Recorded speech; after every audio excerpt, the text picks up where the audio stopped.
খুব অল্প কথায় রেগে যাওয়া কিছু মেয়েকে একটু কাছ থেকে দেখলে বুঝতে পারবেন এই মেয়েগুলোর চোখে অদ্ভুত একটা মায়া থাকে।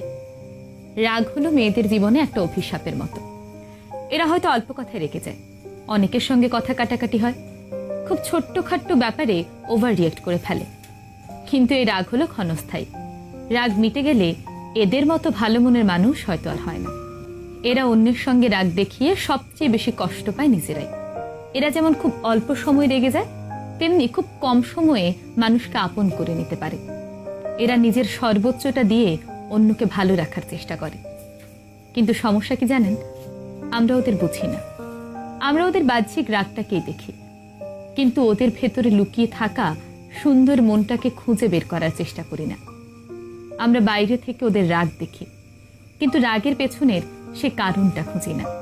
হ্যাঁ, ওরা একটু বদমেজাজি, কিন্তু খুব শান্ত হয়ে যদি ওদের লক্ষ্য করেন তাহলে বুঝবেন ওদের মনটা অনেকটা ফাঁকা মাঠের মতো, যেখানে অনেকেই এসে স্বস্তির নিঃশ্বাস ফেলতে পারে। ওরা খুব চাপা স্বভাবের হয় জানেন তো, হাজারো কষ্ট হলেও মুখ ফুটে কাউকে কিছু বলতে পারে না। ওদের সে কষ্টগুলো তাই দিনে দিনে জমতে জমতে পাহাড় সমান হয়।